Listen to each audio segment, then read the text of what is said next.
কি বলেন? Professor doctor Mohammad Asadullah Ghalib স্যারকে আপনারা চেনেন? চেনেন? আপনারা চেনেন না? গালিব স্যার, আপনাদের কি মনে হয় তিনি চাইলে রাজকীয় জীবনযাপন করতে পারতেন কি পারতেন না? তাকে লক্ষ টাকার গাড়ি উপহার দিতে চেয়েছে, বলেছে আমি আপনার লক্ষ টাকার গাড়ি উপহার নেব না। তাকে অনেকেই বাড়ি, তিনি এখনো ভাড়া বাড়িতে থাকেন, তাকে বাড়ি করে দিতে চেয়েছে, জীবনটাই শেষ করে দিয়েছে ভাড়া বাড়িতে থেকে, নিজের জন্য একটা সেরকম বাড়িও করতে পারে নাই। তাকে অনেক মানুষ অফার করেছে আপনাকে একটা বাড়ি করে দেয়, বলছে লাগবে না, যদি কিছু দিতে চান কল্যাণমূলক কাজে আমরা ব্যয় করব, সেই ফান্ডে জমা দেন, আমাকে দিতে হবে না। আপনাদের কি মনে হয় দুনিয়ার সামনে আসে না? আসে। যারা আখিরাতওয়ালা তাদের সামনে আল্লাহ দুনিয়া এনে হাজির করে দেয়। আরেকটা সহজ উদাহরণ দেয়, শোনেন। রাসূলুল্লাহ সাল্লাল্লাহু আলাইহি ওয়াসাল্লাম, ওই হাদিসটা আপনার সবার জানা, লম্বা করে বলছি না। রাসূলুল্লাহ সাল্লাল্লাহু আলাইহি ওয়াসাল্লাম বলেছেন পুরা দুনিয়া হচ্ছে সম্পদ, আর এর মধ্যে সবচেয়ে উত্তম সম্পদ হচ্ছে একটা নেককার স্ত্রী, ঠিক না? রাসূলুল্লাহ সাল্লাল্লাহু আলাইহি ওয়াসাল্লাম এই কথা বলেছেন। এখন দেখেন যে আখিরাতওয়ালা, এর বউয়ের দিকে আপনি খবর নিয়ে দেখবেন, এর বাড়িতে বউয়ের সাথে এর তেমন ঝগড়া নাই। আপনি খবর নিয়ে দেখেন, এদের ওই রকম পিটাপিটি হয় না, মারপিট হয় না, এলাকার লোকজনের এসে সব হাজির হয়ে যায়, এরকম কোনো ঘটনা নাই। বরং এরকম ঘটনা অন্যান্য ফ্যামিলিতে আছে। কাদের আছে আমি জানি না, যাদেরই হোক দেখবেন ওরা খুব ঝগড়া লাগে, এমন জোরে ঝগড়া লাগে, আরে বাপ রে বাপ, গালি ওই 2 তলার উপরে ঝগড়া করে গালি দেয়, এখান থেকে শোনা যায়। জোরে বলেন, আছে না? আর যে আখিরাতওয়ালা, আপনি খবর নিয়ে দেখেন, মসজিদের ইমাম সাহেব, খতিব সাহেব, খুব কমই এমন আছে যে ঝগড়া বিবাদ তাদের মধ্যে এরকম হয়। তারা আখিরাতওয়ালা, আল্লাহ তাদের সামনে দুনিয়ার সবচেয়ে বড় নিয়ামত একটা সুন্দর স্ত্রী, নেককার স্ত্রী এনে আল্লাহ হাজির করে দেয়। আল্লাহ রাব্বুল আলামিন আমাদেরকে আখিরাতমুখী হওয়ার তৌফিক দান করুক, বলেন আমিন। তো আল্লাহ নবী বলছেন এরকম হাজারো ফিতনা তোমাদের মধ্যে আসবে। আল্লাহ নবী আরো বলছেন, শোনেন, ফিতনাময় পরিবেশ আসলে আপনি টিকতে পারবেন না। রাসূলুল্লাহ সাল্লাল্লাহু আলাইহি সাল্লাম বলেছেন, ইয়াতি আলান নাসি জামাআনুন খায়রু মালির রাজুলিল মুসলিমিন গানাম ইয়াতবাউ বিহা শাআফাল জিবালি ওয়া মাওয়াকিয়াল কতরি ইয়াফিরু বিদীনিহি মিনাল ফিতান। আল্লাহর নবী বলছেন, অচিরেই তোমরা এমন একটা সময় পার করবে, অচিরেই তোমরা এমন একটা সময় অতিক্রম করবে, অচিরেই তোমরা এমন একটা সময় ক্রস করবে, যেই সময় ফিতনা তোমাদের মধ্যে এমনভাবে আসবে, সেই সময় ফিতনা আসার পরে তোমাদের উত্তম সম্পদের নাম হবে কয়েকটা ছাগল আর কয়েকটা বকরি। কয়েকটা ছাগল আর কয়েকটা বকরি, এটাই হবে উত্তম সম্পদ। তো আপনি বলবেন ব্যাংকে টাকা থাকবে না, থাকবে। আপনি বলবেন বাড়িঘর থাকবে না, থাকবে। আপনি বলবেন গাড়ি থাকবে না, থাকবে। আপনি বলবেন সন্তানাদি থাকবে না, সব থাকবে। তারপরে উত্তম সম্পদ ছাগল আর বকরি। আল্লাহ নবী বলছেন ওই ছাগল আর বকরি নিয়ে ওয়া শাআফাল জিবাল, পাহাড় কোথায় আছে ওরা ওই জায়গাগুলোতে চলে যাবে, ওয়া মাওয়াকিয়াল কতরি, বৃষ্টি বর্ষণ হয় ওই জায়গাগুলোতে চলে যাবে, ইয়াফিরু বিদীনিহি মিনাল ফিতান, সে তার দিনকে, সে তার ইসলামকে, সে তার জান্নাতে যাওয়ার রাস্তাকে, এলাকা ছেড়ে নিয়ে পালিয়ে চলে যাবে, কারণ তার এলাকাতে থেকে আর ইসলাম মানা যাবে না। আপনি বলুন এবার আশ্চর্য কথা, আমি ইসলাম মানবো আর মানতে পারবো না, আমাকে এলাকা ছাড়তে হবে? হ্যাঁ হবে। আপনি এখনো ইসলাম মানতে পারেন না, বলবেন কিভাবে? রাসূলুল্লাহ সাল্লাল্লাহু আলাইহি সাল্লামের কাছে দেখেন, উদাহরণ দিচ্ছি, আপনি যে ইসলাম মানতে পারেন না, উদাহরণ। রাসূলুল্লাহ সাল্লাল্লাহু আলাইহি সাল্লামের কাছে সাহাবী এসে বলছে, আল্লাহ নবী, আন্নাজিলিল ফুজা, হঠাৎ চক্ষু পড়ার ব্যাপারে আপনি আমাকে কিছু বলেন। যদি একটা বেগানা নারীর প্রতি খারাপ দিকে আমার দৃষ্টি চলে যায়, হঠাৎ চলে যায়, আমি কি করব? ফা আমারনি, আল্লাহর নবী তাকে আদেশ করলেন, আন আসরিফা বাসরি, সাহাবী তুমি তোমার দৃষ্টিকে সংযত করো। তাহলে বেগানা মহিলা দেখলে দৃষ্টি কি করা লাগে? সংযত করা লাগে। আচ্ছা, এই হাদিস নিয়ে আর এই আমল নিয়ে আপনারা সঞ্জয়পুর, নওগাঁর মানুষ যান একটা বিয়ে বাড়িতে, আর 10 মিনিট এই হাদিসের উপরে আমাকে আমল করে দেখান। আমি বেগানা মহিলা দেখব না। হাদিসটা নিয়ে আপনাকে কোথায় যেতে বলেছি? আপনাদের এলাকার একটা বিয়ে বাড়িতে যান, যেখানেরই হোক, আমাদের এলাকাতে গেলেও চলবে, সব জায়গাতে চলে এগুলো। এখন গিয়ে দেখবেন ডানে বেপর্দা, বামে বেপর্দা, সামনেও বেপর্দা, পিছনেও বেপর্দা। কোন দিকে তাকাবেন? কোনো দিকে তাকাবো না, উপরে তাকাবো। 2 তলাতে আরও 3-4টা ওখানে সেজে গুজে আছে। কতক্ষণ নিচের দিকে তাকিয়ে থাকবেন? থাকতে থাকতে কখন যে কার সাথে গিয়ে ধাক্কা খাবেন, না ঘাটির বালতিতে গিয়ে পড়ে যাবেন, তার ঠিক নেই। তার মানে আপনি চাচ্ছেন বেগানা মহিলাকে দেখবো না, আপনি কি পারছেন? হয় ওদেরকে দেখে দেখে বিয়ে খান, না হয় বিয়ে বাড়িতে যান না, একবারে যে কোনো একটা করেন। ওদেরকে গিয়ে দেখবেন না, খালি একেবারে হালাল অবস্থায় যাবেন, চোখকে পবিত্র অবস্থায় নিয়ে যাবেন, আর অপবিত্র করে আনবেন না, আবার বিয়েও খেয়ে আসবেন, তা হবে না। হয় আপনার পবিত্র চোখ নিয়ে গিয়ে অপবিত্র করে আনেন, না হয় একদম বিয়ে বাড়িতে যায় না, 2টার মধ্যে একটা। দেখেন আপনি ইসলাম মানতে পারেন না। আরেকটা আপনাকে দেখাই, রাসূলুল্লাহ সাল্লাল্লাহু আলাইহি সাল্লামের সাহাবী ওমর রাদিয়াল্লাহু তাআলা আনহু একদিন রাস্তা দিয়ে যাচ্ছিলেন, যাওয়ার সময় হঠাৎ কানে আঙুল দিলেন, সাথে নাফি রাদিয়াল্লাহু তাআলা আনহু আছে, এটা আবু দাউদের হাদিস। রাসূলুল্লাহ সাল্লাল্লাহু আলাইহি ওয়াসাল্লামের সাহাবী ওমর রাদিয়াল্লাহু তাআলা আনহু কানে আঙুল দেওয়া দেখে কিছু দূর যাওয়ার পর নাফেকে প্রশ্ন করলেন, আর কি কিছু শোনা যায়? বলছে, না শোনা যায় না। কান থেকে আঙুল সরিয়ে ওমর রাদিয়াল্লাহু তাআলা আনহু বললেন, আল্লাহর নবীকে আমি দেখেছি। নাফে শোনো, আমি আল্লাহর নবীকে দেখেছি, তিনি বাদ্যযন্ত্রের শব্দ শুনে কানের মধ্যে আঙুল দিয়েছেন। এই জন্য আমিও শব্দের, ওই হাদিসে রয়েছে, অন্য হাদিসে রয়েছে, ওটা বাঁশির শব্দ ছিল, শব্দ শুনে, বাদ্যযন্ত্রের শব্দ শুনে ওমর রাদিয়াল্লাহু তাআলা আনহু কানে আঙুল দিলেন, কারণ আল্লাহর নবী দিয়েছে। এখন আপনার আমার সমাজে বলেন, গান যখন বাজবে বা এরকম পরিবেশ হবে, আপনার আমার দায়িত্ব কি কানের মধ্যে যেন গান না যায় সর্বাত্মক চেষ্টা করা। কথা কি বুঝতে পারছেন? তা আপনি আমি কি করি? গান বাজনা থেকে কানকে বাঁচাই? আরে কানকে বাঁচান। আপনার ছেলে, আপনার ভাই রাত্রে ও গান বাজনা দূরে নয়, ও কানের মধ্যে ঢুকিয়ে দিয়ে শোনে। গান ওর কানের মধ্যে, এমবি খরচ করে, আমি মোবাইল কিনছি 1.5 লক্ষ টাকা দিয়ে, এমবি খরচ করে গান ডাউনলোড করছি, আমার গান বাজবে আর আরেকজন শুনবেন না, গান আমার কানের মধ্যে বাজবে। রাসূলুল্লাহ সাল্লাল্লাহু আলাইহি সাল্লামের আদর্শ ছিল বাদ্যযন্ত্র শুনে কানে আঙুল দিতে হবে, বা যথাসাধ্য সেটা যেন কানে না যায় চেষ্টা করতে হবে। আর আপনার ছেলে, আপনার ভাই গান কানের মধ্যে দিয়ে শোনে। যাক, ওইদিকে আমি যাচ্ছি না। এখন কথা হলো, গান বাদ্য শুনলে কি করতে হবে? কানকে হেফাজত করতে হবে যেন না ঢোকে। এখন বলেন, আপনার বাড়ির সাইডে বিয়ে হবে, কমপক্ষে গান কয়দিন বাজবে? কয়দিন বাজে? এইদিকে 2-3 দিন বাজবে, 2-3 দিন বাজবে। এখন কথা হলো, আল্লাহ নবী বলছেন বাদ্যযন্ত্র শুনলে কানে আঙুল দাও। এখন 2 দিন আপনার সাইডে, বাড়ির সাইডে গান বাজবে, দেন কয় ঘন্টা কানে আঙুল দিয়ে থাকবেন? দিয়ে থাকেন।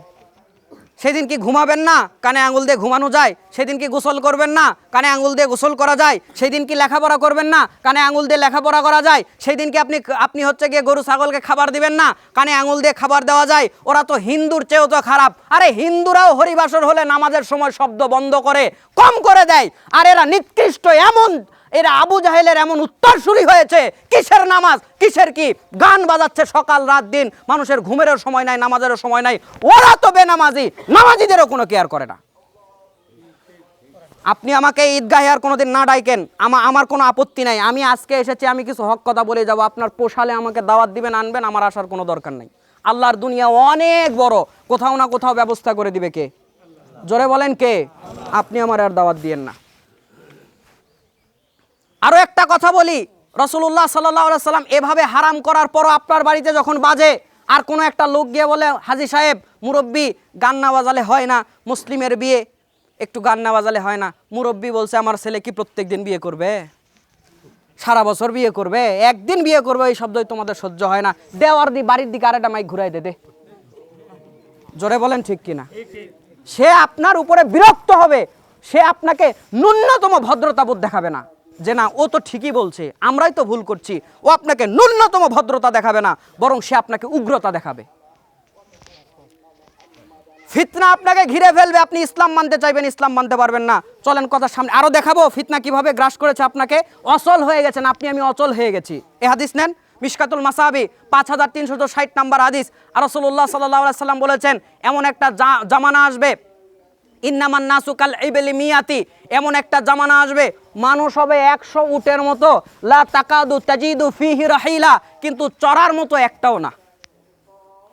হাদিস মনে হয় বোঝেন না, আবার খেয়াল করেন। আল্লাহ নবী বলছে, এমন একটা জামানা আসবে, এমন একটা যুগ আসবে। মা বোনেরা কথা কান খাড়া করে শোনেন, তারা শুনছে তো কথা, নাকি চলে গেছে? তাদের জন্য সময় হলে একটু খাস করে ওয়াজ করবো ইনশাআল্লাহ। মা বোনদের জন্য ওয়াজ করা দরকার, কারণ তারাই আমাদের দেশের সরকার, ক্ষমতায় আসতেছে বারবার, আর আপনাকে আমাকে সংসারে জ্বালায় পোড়ায় করতেছে সারখার। সহ্য করবেন কত? আর ছিঁড়ে যাচ্ছে কত যুবকের মাথার তার। এই জন্য তাদের জন্যও কিছু ওয়াজ করা দরকার।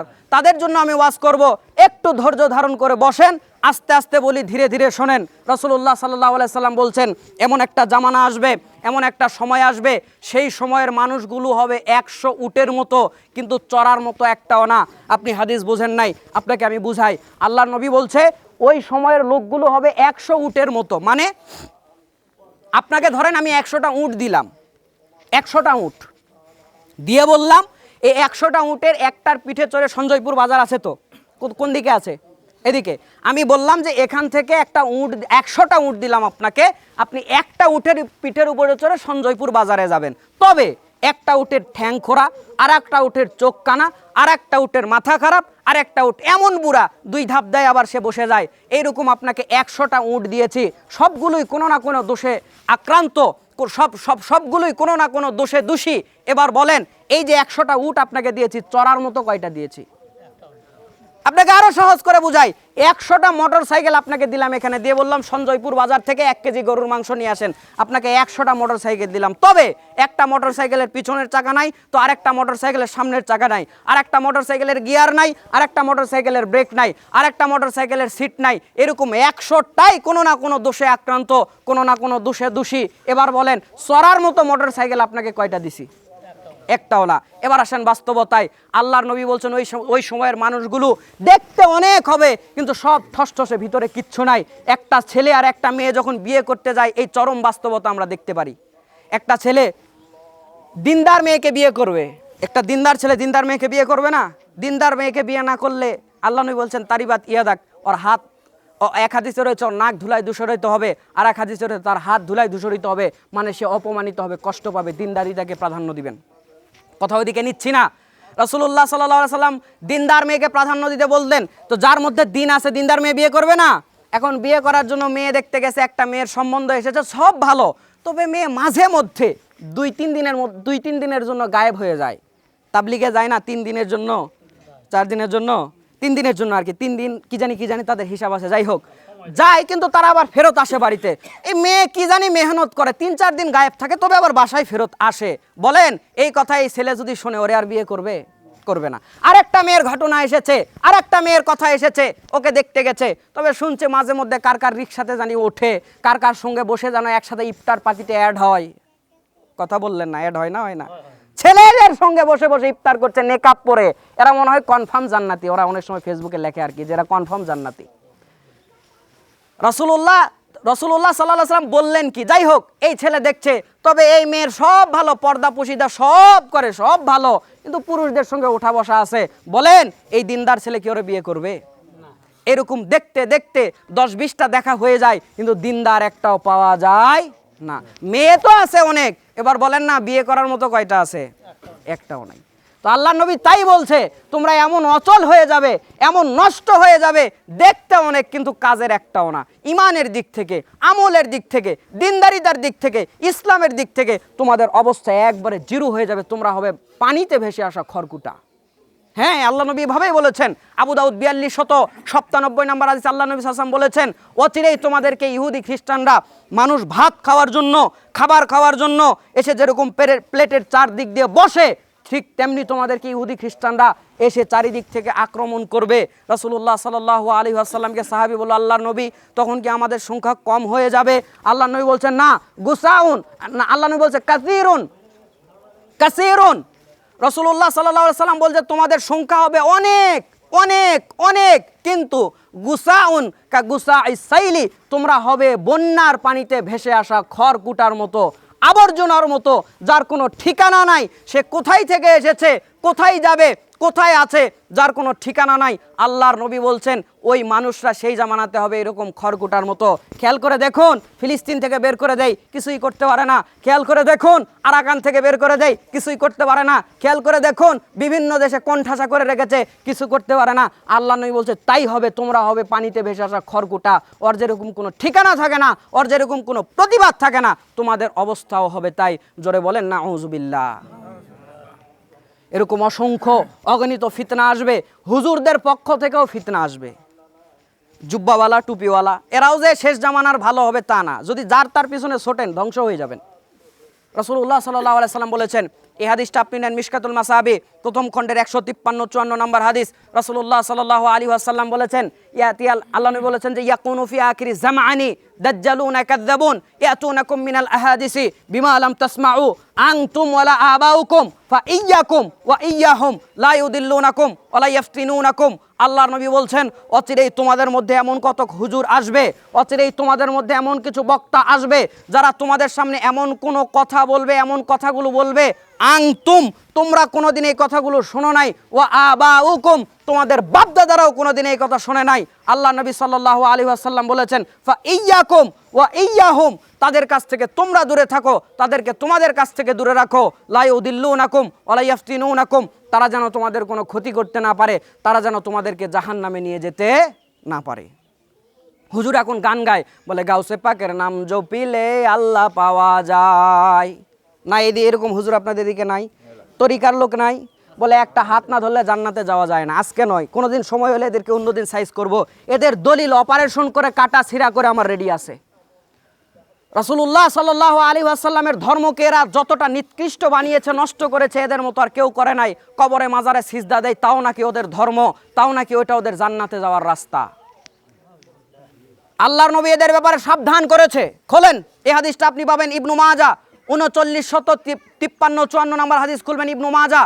রাসূলুল্লাহ সাল্লাল্লাহু আলাইহি সাল্লাম বলেছেন, ওয়া ইন্না মিম্মা তাখাওয়াফু আলা উম্মতি আইম্মাতান মুদিল্লিন ওয়া সাতাবুদু কবাইলু মিন উম্মাতিল আওসান ওয়া সাতালহাকু কবাইলু মিন উম্মতি বিল মুশরিকিন।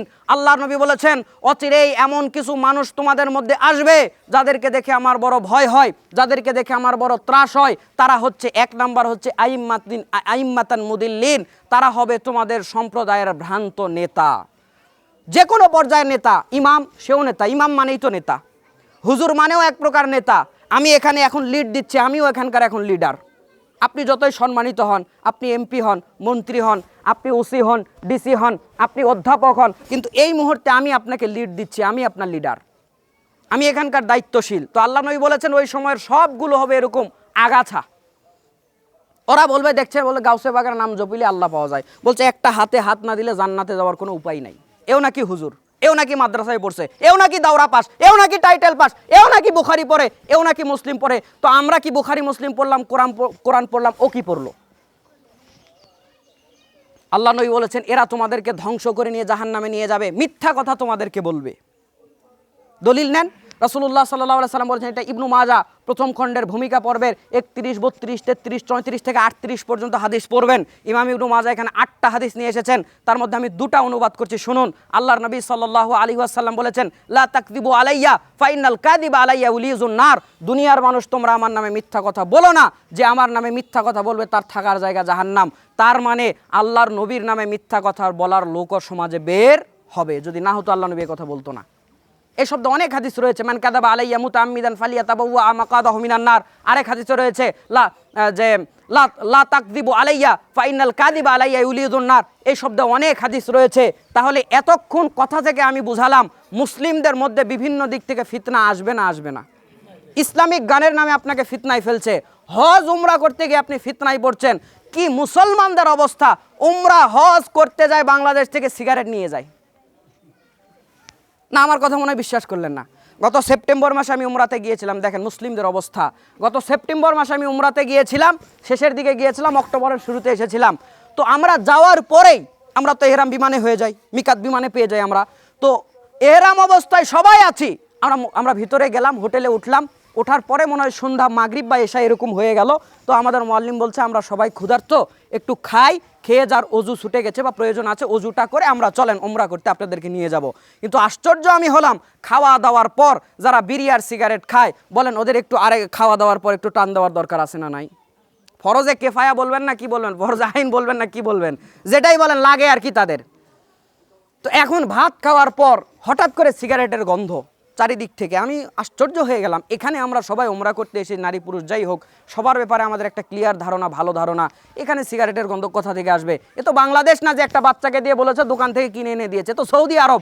এত তাড়াতাড়ি সিগারেট পেলো কই, গন্ধ আসে কই, এটা আমি খুঁজতে লেগে গেলাম। গিয়ে দেখছি এক ঘরে এক সিরাজগঞ্জের এক খাটাইশ বুড়া আছে, ওই খাটাইশ বুড়া সিগারেট ঘরের মধ্যে ধরায় দিছে। উপরে যারা হজ উমরাতে গেছেন ওই ঘরগুলোতে একটা থাকে, সেন্সর থাকে, দেখেছেন না দেখেন নাই? ওই ধোঁয়ার কারণে সেন্সরও বেজে উঠছে নিচে। কিছুক্ষণ পরে ঘটনা ঘটতে ঘটতে নিচ থেকে লোক উঠেছে, কোথায় আগুন লেগছে, কোথায় আগুন লেগছে? বলে না আগুন টাগুন তো কোথাও লাগে নাই। আমি বললাম এক খাটা এসে সিগারেট ধরাইছে। বলছে ও আচ্ছা, সিগারেট খাবে ছাদে গিয়ে খাবে, ঘরের মধ্যে ধরাইছে কেন? ওখানে শব্দ বেজে উঠেছে, সাইরেন বেজে উঠেছে, কিচ্ছু নাই। আল্লাহ নবী বলেছেন আসলে এরা ভেসে আসা খড়কুটার মতো, এদেরকে দিয়ে কিচ্ছু হবে না। না আপনি ঘরের ছাদে এই খড়কুটাকে লাগাতে পারবেন, না আপনি ভিজার কারণে জাল দিতে পারবেন, কিছুই হবে না। যেখানে আছে ওখানে পচে নষ্ট হয়ে যাবে। রাসূলুল্লাহ সাল্লাল্লাহু আলাইহি সাল্লাম সিগারেট বিড়ি খাওয়া, এখানে কথা যখন উঠলে অনেকে এরকম থাকতে পারেন, আমি কষ্ট দেওয়ার জন্য বলছি না, ওয়াল্লাহি আপনার পায়ে হাত দিয়ে বলছি, আমি আপনাকে 10 মিনিটের জন্য 1 ঘন্টার যত কষ্ট দিতে আসি নাই। আওয়াজ করে বলেন হালাল না হারাম? সবাই বলতে হবে হালাল না হারাম? সবাই বলছেন হারাম, তারপরেও বাংলাদেশে কি ফ্যাক্টরি কম? আজিজ বিড়ি, আকিস বিড়ি, মধু বিড়ি, মুক্তি বিড়ি, মোহিনী বিড়ি, নাসির বিড়ি, দুলাল বিড়ি, কবির বিড়ি, সুরুজ বিড়ি, চাষি বিড়ি, গ্রামীণ বিড়ি, দোয়ানি বিড়ি, শরীফ বিড়ি, টাইগার বিড়ি, রশিদা বিড়ি, গোপাল বিড়ি, জোরে বলেন আছে না নাই? ওই যে আরো একটা আছে মায়া মোহাব্বত আছে, ওইটা খেলে মনে হয় মায়া মোহাব্বত সৃষ্টি হয়, কেউ জন্য নাম দিছে মায়া। যাই হোক, আপনারা বলছেন হারাম, তো হারাম বলছেন, এগুলা খায় কে তাহলে? মুসলমানরাই খায়। বলেন এদের ভিতরে কিছু আছে?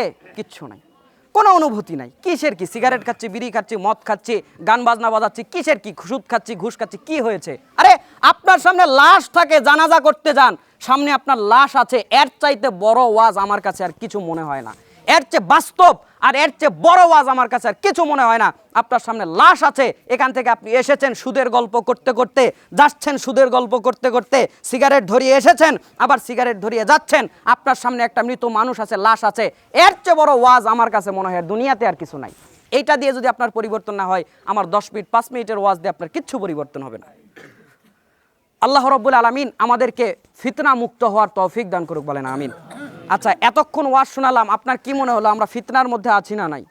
অসংখ্য অগণিত ফিতনা, অসংখ্য অগণিত ফিতনা। সময় অল্প, আর আমি ওদিকে গেলাম না, এবার কথাকে গুটিয়ে নিচ্ছে, এই ফিতনা থেকে বাঁচবেন কেমন করে?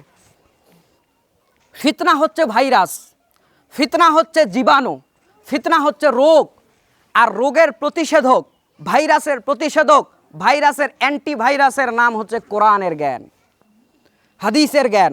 একটা মানুষের হামের টিকা দেওয়া আছে, এর মানে হাম রোগ সহজে আর তাকে আক্রান্ত করতে পারবে না, করলেও মরা পর্যন্ত নিয়ে যেতে ওই রোগ পারবে না, কারণ তাকে টিকা দেওয়া রয়েছে। প্রত্যেক মুসলিম সন্তানকে জন্মের পর টিকা দিতে হবে। এই টিকা, ওই সিরিঞ্জের টিকার কথা আমি বলছি না, ওইটা আপনি এমনিতেও দেবেন, অমনিতেও দেবেন, এখন আর বলা লাগে না। এক সময় বলা লাগতো, বাড়িতে এসে দিয়ে যাওয়া লাগতো, এখন মা বাচ্চা তাদেরকে সন্তানদেরকে টিকা দিতে নিয়ে যায়। এই টিকার মতো আপনার সন্তানকে আরেকটা টিকা দিতে হবে, সেটা হচ্ছে কোরআনের জ্ঞান। এটা হচ্ছে অ্যান্টিভাইরাস। কোরআনের জ্ঞান যখন তার মধ্যে থাকবে, সে কখনো নষ্ট হয়ে যাবে না। আমি আল্লাহকে সাক্ষী রেখে বলছি, আপনাদের সামনে এই কথাটা আমি হলফ করে বলতে পারি, যেই ছেলের হাতে আপনি ছোটোবেলায় কোরআন তুলে দেবেন, ওই ছেলের হাতে আপনি যদি কোরআন তুলে ছোটোবেলায় দেন, ও নষ্ট হবে না। আর যদি কোরআন তুলে দিতে না পারেন, সে কী করবে জানেন? যেই ছেলের হাতে আপনি কোরআন তুলে দিতে পারেন নাই, এই ছেলের হাত আপনার চেহারার দিকে যদি ওঠে, আপনাকে থাপ্পড় দেওয়ার জন্য উঠবে। যেই ছেলের হাতে আপনি কোরআন তুলে দিতে পারেন নাই, এই ছেলের হাত আপনার চেহারার দিকে যদি ওঠে, আপনার ঘাড়ে ধাক্কা দিয়ে বাড়ি থেকে বের করে দেওয়ার জন্য উঠবে।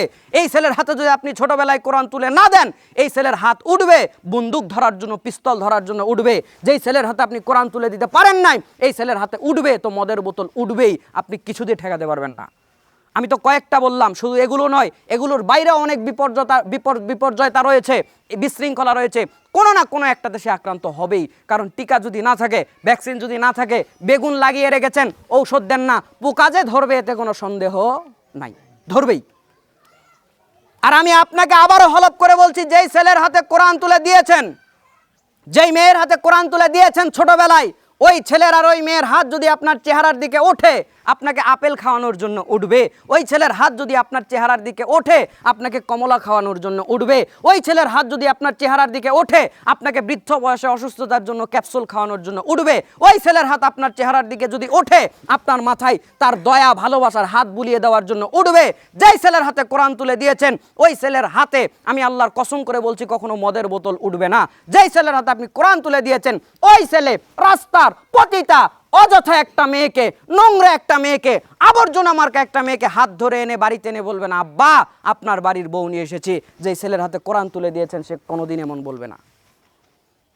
কারণ এটা হচ্ছে অ্যান্টিভাইরাস রোগের বিরুদ্ধে। আপনার সন্তানকে ছোটবেলায় কোরআন শিক্ষা দিতে হবে। পারবেন আপনারা?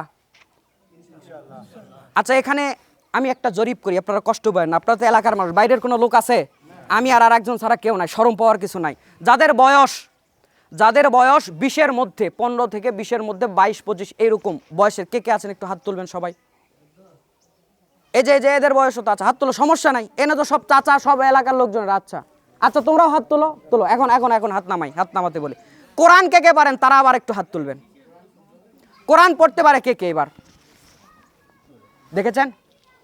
আমি এটা যদি অপরিচিত জায়গা হতে জরিপটা করাতাম না। হাত নামান। পারে না। আমি আমি আমি আপনাকে বলছি, ওদেরকে যদি এখনই কোরআন শিক্ষা না দেন, আপনাকে 10 বছর পরেও যদি আমি আমার হায়াত থাকে আর আপনার হায়াত থাকেও কোরআন শিখতে পারে নাই, আপনি দেখবেন পারে নাই। আপনার বয়স এখন 50, আপনি ছোটবেলায় কোরআন শিখেন নাই, আপনি নিজের দিকে তাকান, আপনি এখনো কোরআন শিখতে পারেন নাই। আগামী জীবন যতদিন বাঁচবেন আর পারবেনও না। এখন আপনার মাথায় শুধু ধানের চিন্তা, কখন কোটায় উঠাতে হবে, লোকজন কখন আসবে। আরে বাপ রে বাপ, মাগরিবের আজান দিয়েছে, অটো আসছে, কি করবেন? আপনি ধান পিটান না, মাগরিবের নামাজ পড়তে যান। আর পারবেন না, আপনি আর পারবেন না। কোরআনটা এমনই, এ ছোটোবেলাতেই শেখাতে হয়। ছোট বাচ্চাদেরকে আপনার ছেলেকে আমি বলছি না হুজুর বানান, হাফেজ বানান, মুফতি বানান। আরে বানান না, ডাক্তার দরকার আছে, বানান না ইঞ্জিনিয়ার দরকার আছে। ওকে আপনি কোরআন শেখান নাই কেন? টিকা তো ছোটোবেলায় ঠিকই দেন, রোগ থেকে বাঁচানোর জন্য, ফিতনা থেকে বাঁচানোর টিকা ওরে কেন দেন নাই? প্রথমত আপনি আক্রান্ত হবেন ওর রোগে, ওর ভাইরাসে, আপনিই প্রথম অপমানিত হবেন, আপনিই প্রথম লাঞ্ছিত হবেন, দেখে নেবেন। কার ভালো লাগে বাবার টয়লেট বাথরুম পরিষ্কার করতে? কার ভালো লাগে বলেন? আপনি আমাকে জবাব দেন। ও শেষ বয়সে আপনার টয়লেট বাথরুম কেন পরিষ্কার করবে? ও কেন ইনকাম করে এনে আপনাকে, আপনার অসুস্থতার পিছনে মাসে 20,000 টাকা যায়, সে ইনকাম করে মাসে 40,000 টাকা, সে আপনার পিছনে মাসে 20,000 টাকা কেন খরচ করবে? আপনি আমার কেন উত্তর দেন? কিন্তু যার মধ্যে কোরআনের জ্ঞান আছে, যার মধ্যে হাদিসের জ্ঞান আছে, ওকে যদি আল্লাহকে আপনি চিনিয়ে দেন, ওর আল্লাহ এবার বাপ মাকে চিনিয়ে দিবে। ওর আল্লাহ, ওর রব এবার বাপ মাকে চিনিয়ে দিবে। ওর রব বলবে ওয়াকাদা রব্বুকা আল্লা তা'বুদু ইল্লা ইয়াহু ওয়া বিল ওয়ালিদাইনি ইহসানা। সূরা বানী ইসরাইল 17 নম্বর সূরা 15 নম্বর পারা 23-24 নম্বর আয়াতে আল্লাহ রাব্বুল আলামিন বলে দিয়েছেন, শোনো আল্লাহ বলছে আমি রায় দিয়ে দিয়েছি, ইবাদত আমার করবার, বাপ মার সঙ্গে কোনো বাজে আচরণ চলবে না। তখন ওই ছেলেটা কোরআনের এই আয়াতটা যখন দেখবে, এর অন্তরে ধাক্কা দিবে, আরে বাপ মা সুবহানাল্লাহ, না না না না। যেই ছেলের কোরআন হাদিসের জ্ঞান দ্বারা আপনি ধনী করেছেন, এই ছেলেকে দেখে বাপ মার ভয় পেতে হয় না। কিন্তু যেই ছেলের টাকা পয়সার অনেক বড় হয়ে গেছে, দিনের কোনো জ্ঞান নাই, ইসলামের কোনো চিন্তা নাই, ওই ছেলেকে দেখে বাপ আর মা ভয় পায়। কখন বুঝি আমার ছেলে আমাকে কোন কথা বুঝি বলে, কখন বুঝি আমার ছেলেকে আমাকে কোন কথা শুনিয়ে দেয়, কখন বুঝি বাড়ি থেকে ধাক্কা দিয়ে বের করে দেয়। বাপ মা ভয়ের মধ্যে থাকে। আর ছেলেকে যদি কোরআন হাদিসের জ্ঞান একটু দিয়ে রাখেন, ছেলে ভয় করবে বাপ মা আমার উপরে অসন্তুষ্ট হয় কিনা, বাপ মা আমার উপরে রেগে যায় কিনা, জান্নাত আমার ছুটে যাবে, জান্নাত আমি পাবো না, তাদের টয়লেট বাথরুমই আমাকে পরিষ্কার করতে হবে, তাও আমাকে জান্নাত দিতে হবে। তাদেরকে শেষ বয়সে 40,000 আমার ইনকাম হলেও 20,000 তাদের পিছনে ব্যয় করতে হবে, আমার জান্নাত আমাকে ঠিক রাখতে হবে। আমার যদি ইনকাম 30,000 টাকা হয়, তাদেরকে ফল আপেল খাওয়ানোর জন্য যদি আমার 10,000ও মাসে যায়, যাক, আমার জান্নাত আমাকে ঠিক রাখতে হবে। আপনি যদি তার রবকে চিনিয়ে দেন, তার রব তার বাপ মাকে চিনিয়ে দিবে, আপনার সঙ্গে সে অবশ্যই ভালো আচরণ করবে। আপনাকে এবার কোরআনের আয়াত আর হাদিস দিয়ে শোনেন। রাসূলুল্লাহ সাল্লাল্লাহু আলাইহি ওয়াসাল্লাম বলেছেন, এই হাদিসটা আপনি পাবেন ইবনু মাজা প্রথম খণ্ডের 215 নম্বর হাদিস। রাসূলুল্লাহ সাল্লাল্লাহু আলাইহি ওয়াসাল্লাম বলেছেন, ইন্না লিল্লাহি আহলিনা মিনান নাস।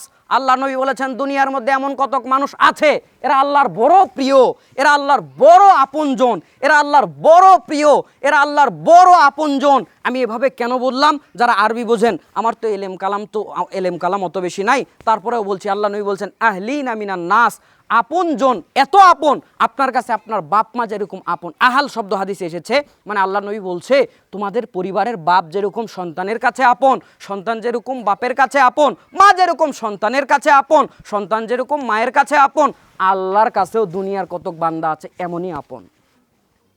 সুবহানাল্লাহ। কালকে 9:30টার দিকে একবার সুবহানাল্লাহ বললে কত নেকি হয় জানেন? ইবনু মাজা প্রথম খণ্ড 145 নম্বর পৃষ্ঠার 280 নম্বর হাদিস। আল্লাহর নবী সাল্লাল্লাহু আলাইহি সাল্লাম বলেছেন, ওরা বান্দা আল্লাহকে সন্তুষ্ট করার জন্য একবার সুবহানাল্লাহ, একবার আল্লাহু আকবার বললে আল্লাহ আসমান আর জমিন নেকিতে ভরে দেয়।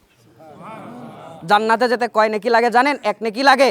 এটা আপনি পাবেন আদাবুল মুফরাদ, ইমাম বুখারীর একটি কিতাব, আল আদাবুল মুফরাদ 596 নম্বর হাদিস। আল্লাহ নবী বলেছেন, ওমান তুকুব্বিলাত লাহু হাসানাতুন দাখালাল জান্নাহ। আল্লাহ নবী বলছেন, যেই ব্যক্তির আল্লাহ একটা নেকি কবুল করবে, ওই ব্যক্তি তাও জান্নাতে চলে যাবে। সুতরাং জবান হচ্ছে নেকি ছাপানোর মেশিন। বাড়িতে যদি টাকা ছাপানোর মেশিন থাকে, আর ওই লোককে যদি বলা হয় আজকে পৃথিবীর সবচেয়ে সুন্দরী একটা মেয়ের সঙ্গে তোমাকে বিয়ে দিব, এই বউ আজকে তোমার কাছে থাকবে, তোমাকে বিয়ে দেওয়া হবে, এই বউ তোমার কাছে আজ থেকে তোমার কাছে 24 ঘন্টা থাকবে, আর তোমার কাছে টাকা ছাপানোর মেশিন 24 ঘন্টা থাকবে, বলেন ও কি বউয়ের কাছে যাবে না টাকা ছাপাবে? যদি বুদ্ধিমান হয় টাকা ছাপাবে। বলবে টাকা 24 ঘন্টায় যত টাকা ছাপাবো ওরকম 10টা মেয়েকে বিয়ে করতে পারবো, একটা চলে যাবে আর একটা বিয়ে করতে পারবো, আজকে যাওয়ার সময় নাই, যতই সুন্দরী হোক টাকা ছাপাবো, যদি বুদ্ধিমান হয়। আপনার জবানটা হচ্ছে নেকি ছাপানোর মেশিন।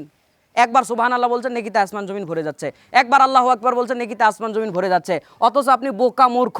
ওই লোক যেরকম স্ত্রীর কাছে গেলে আপনি বোকা বলতেন, আমিও আপনাকে বোকা বলবো। যেই জবান দিয়ে আল্লাহ দিল নেকি ছাপানোর জন্য, যে জবান আল্লাহ দিল পরকালের টাকা ছাপানোর জন্য, আপনি এইটা দিয়ে ছাপাচ্ছেন গিবতের গুনাহ, আপনি এইটা দিয়ে ছাপাচ্ছেন চগলখড়ির গুনাহ, আপনি এটা দিয়ে ছাপাচ্ছেন মিথ্যার গুনাহ। আরে আপনার কাছে টাকা ছাপানোর মেশিন থাকলে যেরকম স্ত্রীর কাছে যান না, নেকি ছাপানোর মেশিন দিয়ে আপনি গুনাহ কেমনে ছাপান? খুবই বোকা আপনি। আল্লাহ আমাদেরকে নেকি করার তৌফিক দান করুক, বলেন আমিন। কি বলছিলাম জানি আমি, মনে আছে? কোনটা বলছিলাম? আল্লাহ নবী বলছেন আপনজন রয়েছে পৃথিবীতে, এরকম কত আপনজন রয়েছে আল্লাহর কাছে, যারা পরিবারের লোকজন যেরকম আপন, ঠিক আল্লাহর কাছে তেমন আপন। আল্লাহ নবীকে সাহাবীরা প্রশ্ন করলো, ইয়া রাসূলুল্লাহ মানহুম? আল্লাহ নবী বলেন, তারা কারা যারা আল্লাহর কাছে এত আপন, আল্লাহর কাছে এত প্রিয়? আল্লাহ নবী বললেন, হুম আহলুল কোরআনি আহলুল্লাহি ওয়া খাসসাতু, ওরা হচ্ছে আল্লাহর প্রিয় বান্দা, ওরা হচ্ছে আল্লাহর মাহবুব বান্দা, তারা হচ্ছে যারা কোরআনওয়ালা, এরা হচ্ছে আল্লাহর প্রিয় বান্দা, ওয়া খাসসাতু, এবং আল্লাহর খাস বান্দা, আল্লাহর খাস বান্দা, আল্লাহর বিশেষ বান্দা তারা। সুতরাং আপনার ছেলেকে মেয়েকে ছোটবেলায় অন্তত দেখে দেখে কোরআন পড়া শিখাবেন, বলেন ইনশাআল্লাহ। ও বড় হলে, শোনেন, কোরআন শিখার বয়স ছোটতেই, বড় হলে আর সময় হয় না, সুযোগ হয় না, এটা মিস হয়ে যায়। আপনি আপনার নিজের দিকে তাকান, 60 বছর বয়স কোরআন শিখতে পারেন নাই, কারণ ছোটবেলায় শিখেন নাই। আল্লাহ আমাদেরকে কোরআনওয়ালা হওয়ার তৌফিক দান করুক, বলেন আমিন। সূরা মুজাদালার 11 নম্বর আয়াত বলে এখানেও কথা শেষ করে দিচ্ছি। আল্লাহ বলছেন, ইয়ারফাইল্লাহুল্লাযীনা আমানু মিনকুম ওয়াল্লাযীনা উতুল ইলমি দারাজাত। আল্লাহ বলছেন, যাদেরকে আমি ঈমান দিয়েছি আর যাদেরকে আমি জ্ঞান দিয়েছি, আল্লাহ বলছেন আমি নিজে দায়িত্ব করে তাদের সম্মানগুলো আমি বাড়িয়ে দেই। সুতরাং আমি সংক্ষেপ করে বললাম, আপনার ছেলেকে আপনার মেয়েকে কোরআন শিখাবেন। 38 বেজে গেছে ভাই, আর কথা আমি লম্বা করতে চাচ্ছি না, কারণ হুজুরদের দোষ কম না বেশি? হুজুর কম ওয়াজ করলেও দোষ, বেশি ওয়াজ করলেও দোষ। হুজুর আস্তে হাঁটলেও দোষ, জোরে হাঁটলেও দোষ। যদি আস্তে হাঁটে বলে পিছন পাড়াতে এমন খেয়েছে আর নড়তে পারছে না, যদি জোরে হাঁটে বলছে সামনের পাড়াতে দাওয়াত আছে, ছুটে যেন না যায়, যেন তাড়াতাড়ি যায়। যদি মোটা হয় বলে মানুষের বাড়ি তো খায়, তো খেয়ে খেয়ে মোটা হয়ে গেছে। যদি চিকন হয় বলে মাদ্রাসায় পড়ে লাভ, কেউ তো খেতেই পারে না। হুজুর যদি একটু আপনার হচ্ছে গিয়ে হলো খুতবা লম্বা দেয়, বলছে এই হুজুররা মিম্বার পেলে আর বক্তব্য দেওয়ার সুযোগ পেলে আর ছাড়তে চায় না। আমি যদি খুতবা দিতে গিয়ে যদি 30 মিনিটের জায়গায় 45 মিনিটের জায়গায় 5 মিনিট আগে শেষ করলাম, 30-এর 30 বাজার 5 মিনিট আগে যদি শেষ করতাম, আপনি যাইতেন আর বলতেন এর মধ্যে মাল মেডিসিন কিছু নাই, শেষ হয়ে গেছে, এই জন্য শেষ করে দিছে। হুজুর যদি খাটো পাঞ্জাবি পরে বলে এই হুজুরের পেছনে নামাজ জায়েজ নাই। হুজুর যদি লম্বা জুব্বা পরে বলে হুজুরেরাই কাপড়ের দাম বাড়াইলো, কাপড়ের দাম নাই হুজুরেরা বাড়াইলো, খেজুরের দাম আর তেলের দাম বাড়াইলো কে? যাই হোক, আল্লাহ আমাদেরকে বোঝার তৌফিক দান করুক, বলেন আমিন। তাহলে আজকের মেসেজ আমার ছিল এই বক্তব্য থেকে, অসংখ্য ফিতনা বিপর্যয় আপনার আমার দিক থেকে আসবে। আমি যেগুলো উল্লেখ করেছি এগুলো তো আছেই, আরও অনেক অনেক দিক থেকে আসবে, আপনি এগুলো হিসাবই করতে পারবেন না। রাত যেরকম অন্ধকার হয়ে চারিদিক থেকে আসলে ডানে বামে কিছু দেখতে পারেন না, ফিতনার জ্বালায় আপনি কিছু দেখতে পারবেন না। আল্লাহ নবী বলেছেন যে ফিতনার অত্যাচারে, ফিতনার জ্বালাতে, ওই হাদিসটা বললাম, তারা পাহাড়ে চলে যাবে, তারা বৃষ্টি বর্ষণ এই জায়গাগুলোতে চলে যাবে। কারণ সমাজ আর আপনার জন্য বেপর্দা মুক্ত কোনোদিন হবে না, সমাজ আর আপনার জন্য গান মুক্ত কোনোদিন হবে না, সমাজ আর আপনার জন্য আরও ভালো হবে কোনোদিন হবে না। আপনি ইসলাম মানার জন্য সামনে আরও ভালো সময় পাবেন, এই চিন্তা করেন না। সময় যত যাবে অবস্থা তত খারাপ হবে, সময় যত যাবে বিশৃঙ্খলা তত বাড়বে, আপনার আমার জন্য দিন মানা তত কঠিন হয়ে যাবে। সুতরাং এই ফিতনাগুলোর সম্পর্কে আমরা সচেতন হতে পারবো কোরআন আর হাদিস পড়লে। আপনার ছেলের মধ্যে মেয়ের মধ্যে যদি কোরআন হাদিসের জ্ঞান থাকে, তাহলে সহজেই আমরা এগুলো থেকে বাঁচতে পারবো। আল্লাহ সবাইকে এই ফিতনাগুলো কোরআন হাদিসের জ্ঞানের মাধ্যমে বোঝার এবং এগুলো থেকে দূরে থাকার তৌফিক দান করুক, বলেন আমিন। আম্মাজিদের জন্য একটা হাদিস বলে শেষ করে দিব। রাসূলুল্লাহ সাল্লাল্লাহু আলাইহি ওয়াসাল্লাম আপনাদের জন্য বলেছেন, আসলে মা বোন দূরে, সব সময় প্রথম কাতার থেকে দূরে। আল্লাহর নবী বলছেন, হাত্তা ইউআখিরুহুমুল্লাহু ফিন-নার, শেষ পর্যন্ত আল্লাহ ওদেরকে জাহান্নামে পৌঁছায় দিবে। লেটে আসলে যদি এই ধমক হয়, নামাজে আসে লেটে আসে, তার জন্য যদি এই ধমক হয়, যে মোটেই পড়ে না, ওর জন্য কোন ধমক আনবেন বলেন? কথা আমার মনে হয় বোঝেন নাই। আসে কিন্তু লেটে আসে, এর জন্য ধমক হচ্ছে যে তুমি লেট করে কেন আসো, আল্লাহ শেষ পর্যন্ত তোমাকে জাহান্নামে পৌঁছায় দিবে। আর যে মোটেই পড়ে না, ওর জন্য কি ধমক আছে? এবার আপনারা একটু কোরআন হাদিস খুঁজে বের করেন। আল্লাহ আমাদেরকে বোঝার তৌফিক দান করুক, বলেন আমিন। আজকে বক্তব্যের ছোট্ট টপিক, সেটা হচ্ছে ফিতনায় আক্রান্ত মুসলিম উম্মাহ। ফিতনায় আক্রান্ত মুসলিম উম্মাহ। উপরে তো টুপি দাড়ি জুব্বা সবারই আছে, হুজুরদেরও আছে বা লোকজনেরাও পরে, ঠিক আছে, কিন্তু ভিতরে ভিতরে মুসলিমদেরকে ঘুনে খেয়ে শেষ করে দিয়েছে। ভিতরে ভিতরে মুসলিমরা লবণেতে পানি পড়লে যেরকম গলে যায় এভাবে গলে গেছে। মুসলিমরা ভিতর থেকে একদম সার শূন্য হয়ে গেছে। এই জন্যই তো ফিলিস্তিনে তাদেরকে মায়ের খেতে হয়, আরাকান থেকে তাদেরকে বলা হয় যে এরা এই দেশের জনগণ নয়, বের করে দেওয়া হয়। ভারত থেকেও তাদেরকে বলা হয় এরা অন্য জায়গা থেকে এসেছে, কি জানি নিয়ন বের করে দেশ থেকে বের করে দিতে চায়। কেউ প্রতিবাদ করে না, প্রতিবাদ করতে গিয়ে টিকতেও পারে না। একটু প্রতিবাদ করতে যদি এক ধাপ এগোয় এমন তাদের উপরে প্রহার আসে, এমন তাদের উপরে তাদের পক্ষ থেকে বার আসে, তারা টিকতে পারে না। কেন? মুসলিমরা 313 জন নিয়ে গিয়ে 1000 কাফেরের বিরুদ্ধে যুদ্ধ করে নাই? আল্লাহর পক্ষ থেকে কি আসমান থেকে ফেরেশতা নাজিল হয় নাই? হয়েছিল। মুসলিমদের পক্ষ থেকে ফেরেশতারা যুদ্ধ করেছিল। আল্লাহর নবী কেঁদেছিলেন সেই বদরের যুদ্ধের দিন, যেটা রমাজানের 17ই রমাজান। প্রত্যেক রমাজানে 17ই রমাজান পার হয়, শিক্ষা আমরা নেই না। আল্লাহর নবী কেঁদে কেঁদে আল্লাহর কাছে বলেছিলেন, আল্লাহ সেই দিন মুসলিমদেরকে 1000 ফেরেশতা নাজিল করে আল্লাহ সাহায্য করেছিলেন, এবং আল্লাহ কথা দিয়েছিলেন যদি লাগে 3-5 হলেও আল্লাহ বলেছেন নাজিল করব। জোরে বলেন না সুবহানাল্লাহ। আপনার আমার দোয়াই কবুল হয় না, ফেরেশতা নাজিল হওয়া তো আরো দূরে থাকলো। কেন? মুসলিমরা ফিতনায় পড়ে পড়ে এরা একদম নষ্ট হয়ে গিয়েছে। এই জন্য আজকে আমি টপিক নিয়েছি ফিতনায় আক্রান্ত মুসলিম উম্মাহ। এর উপরে কিছু কথা বলে শেষমেশ এই ফিতনা থেকে বাঁচার উপায় কিছু বলে আমি আলোচনা ইতি করব ইনশাআল্লাহ। আপনি বললেন হুজুর এ আবার কেমন কথা, কি ফিতনায় আমরা আছি, কত সুন্দর সালাত আদায় করছি, ঈদের সালাত পড়তে এসেছি, কত ভালোভাবে আছি, হজ করছি, উমরা করছি, কত কি আবার ফিতনা আপনি কই দেখতে পাচ্ছেন? আমি শুধু ফিতনাই দেখতে পাচ্ছি, ভালো কিছুই আমি দেখতে পাচ্ছি না। কোরআন আর হাদিসের জানালা দিয়ে আমি তাকিয়ে দেখছি প্রত্যেকটা মুসলিম ফিতনার মধ্যে হাবুডুবু খাচ্ছে। চলেন আপনাকে আমি দেখাই, আপনি হয়তো বিশ্বাস করছেন না আমার কথা। আল্লাহ নবী এই কথা বলে গেছে, এমন একটা সময় আসবে মানুষ লোকজনের মধ্যে থেকে আর ইসলাম মানতে পারবে না। এই হাদিসটা আপনি খোলেন সহিহ মুসলিম প্রথম খণ্ডের 224 নম্বর হাদিস। রাসূলুল্লাহ সাল্লাল্লাহু আলাইহি ওয়াসাল্লাম বলেছেন, বাদিরু বিল আমালি ফিতানান কাকিতাইল লাইলিল মুজলিম ইউসবিহু রাজুলু মুমিনান ওয়া ইউমসি কাফিরান আও ইউমসি মুমিনান ওয়া ইউসবিহু কাফিরান ইয়াবিউ দীনাহু বিআরদিম মিনাদ দুনিয়া। আল্লাহর নবী বলছেন, অচিরেই তোমরা এমন একটা সময় পার করবে, অচিরেই তোমাদের মধ্যে এমন একটা সময় আসবে যেই সময় তোমাদের আসার পূর্বে তোমাদের উপরে ওই সময়টা আসার পূর্বে ইবাদত আমল করে নাও। কারণ ওই সময় যখন তোমাদের মধ্যে আসবে রাতের অন্ধকার, গাঢ় কালো রাতের মতো, লাইলিল মুজলিম, লাইল মানে তো রাত, আর রাত মানেই তো অন্ধকার। আল্লাহ নবী আরো বলছে, অন্ধকার রাত যেরকম অন্ধকার হয় তোমাদের উপরে ফিতনা ঠিক তেমন ভাবেই অন্ধকারের মতো হয়ে নেমে আসবে। ওই সময় মানুষদের অবস্থা হবে ইউসবিহুর রাজুলু মুমিনান, সকালবেলা একটা মানুষ ইমানদার থাকবে, সন্ধ্যা হতে হতে বেঈমান হয়ে যাবে, সন্ধ্যাবেলা একটা মানুষ ইমানদার থাকবে, সকালবেলা বেঈমান হয়ে যাবে।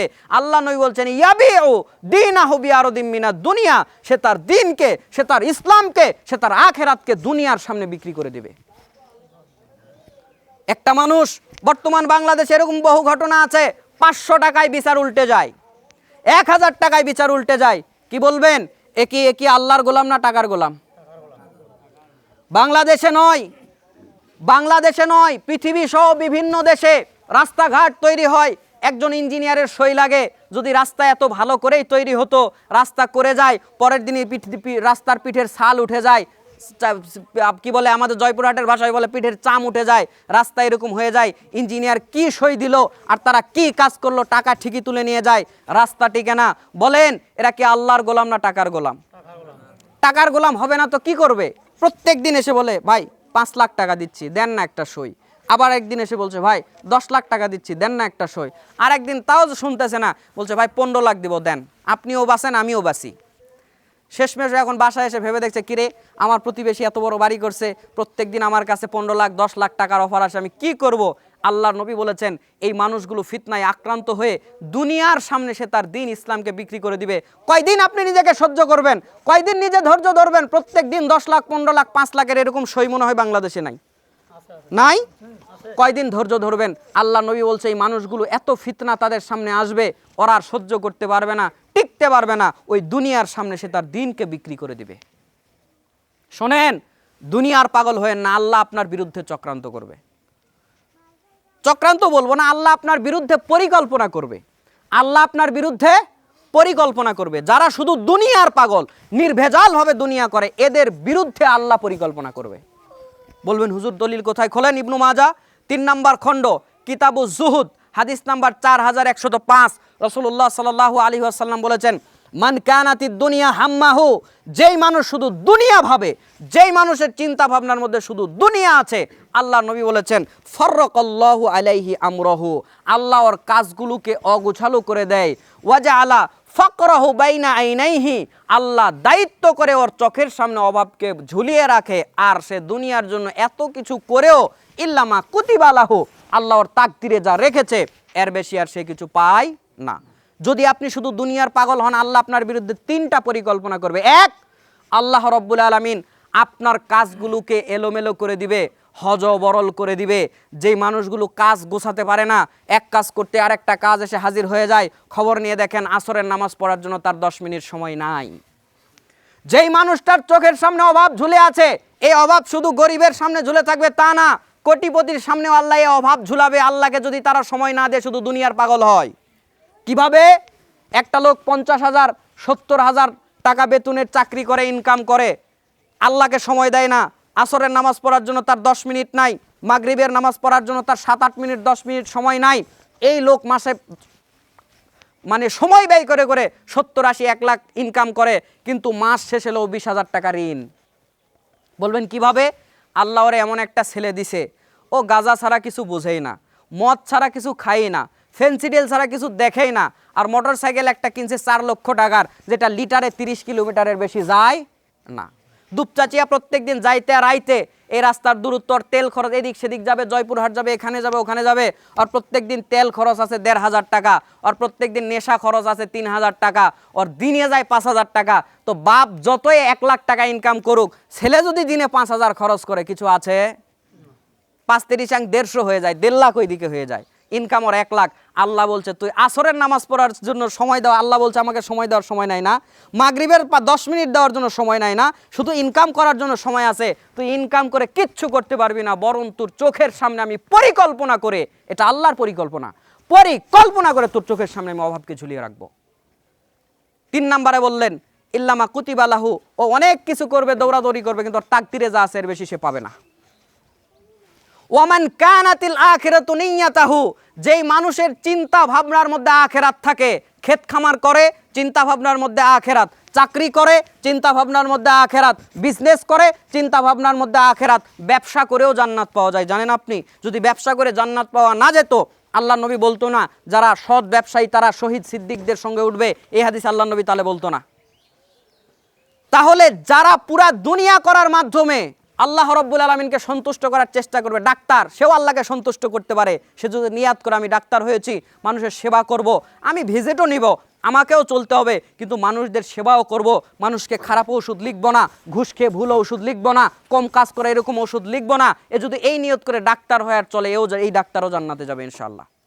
যেই ব্যবসায়িক খাদ্যে ভেজাল দেয় না, ওজনে কম দেয় না, মানুষকে খারাপ দেয় না, এ ভালোভাবে বিজনেস করে আর আল্লাহকে খুশি রাখতে চায় ব্যবসার মাধ্যমে, আল্লাহকে এই ব্যবসার মাধ্যমে মাফ করে দিবে। যেই কৃষক কৃষি কাজ করে, এর মধ্যে কোনো হারামের মিশ্রণ দেয় না। বলবেন হুজুর আমরা কৃষি কাজ করি, এর মধ্যে আবার কি হারাম আছে? বলেন, আপনি বড় বড় আলু বস্তার মাথায় দেন আর ছোট আলু নিচে দেন, আপনি শুকনো ধান বস্তার মুখে দেন, ভিজা ধান বস্তার নিচে দেন, আপনি চিটাওয়ালা ধান বস্তার নিচে দেন, ভালো ধান মুখে দেন, দেন না? দেন না? কথা কয় না, দেন না? দেন না? আমি তো কৃষকের ঘরের ছেলে, আমি তো জানি। আমি আমার বাপরে বলি, কি ব্যাপার আব্বা, মুখে আসলে আপনি খালি বড় বড় আলু দেন, ব্যাপার কি? বলে একটু দেওয়া লাগে। আমি বলছি দেওয়া লাগবে না, যা উঠবে তাই দিয়ে বস্তা ভরান। বাপ বলছে বেটাকে হুজুর বানিয়েও তো এক প্রকার বিপদ। আমি বলছি বিপদ হলেও করার কিছু নাই, আমাকে বানাইছেন, আমি হক কথা বলবোই। আপনি বাপ, আপনার উপরেও বলবো। ইব্রাহিম আলাইহিস সালাম যেরকম তার বাপের উপরে বলেছিল, আপনি কিছু ত্রুটি করলে আমিও বলবো। তো আল্লাহর নবী বলছেন যারা শুধু চিন্তা ভাবনার মধ্যে দুনিয়ার মাধ্যমে আখিরাত করার চিন্তা করবে, রাসূলুল্লাহ সাল্লাল্লাহু আলাইহি সাল্লাম এবার বলছেন আল্লাহ তাদের পক্ষে পরিকল্পনা করবে। আল্লাহ নবী বলছেন জামা আল্লাহু লাহু আমরাহু, আল্লাহ পরিকল্পনা করে ওর কাজগুলোকে আল্লাহ গুছিয়ে দিবে, সহজ করে দিবে। ওয়াজআলা গিনাহু ফি কলবি, আল্লাহ ওই বান্দার অন্তরকে ঐশ্বর্যমণ্ডিত করে দিবে, মানে ওর যা আছে আল্লাহ তার জন্য এটা যথেষ্ট করে দিবে। 3 নাম্বার, আল্লাহর নবী বলছেন যে দুনিয়ার মাধ্যমে আখিরাত করার চেষ্টা করবে, রাসূলুল্লাহ সাল্লাল্লাহু আলাইহি ওয়াসাল্লাম বলেছেন ওয়া আতাতহু দুনিয়া ওয়া হিয়া রাগিমা, আল্লাহ বলছেন ওই বান্দার সামনে আমি পুরা দুনিয়া এনে হাজির করে দেব।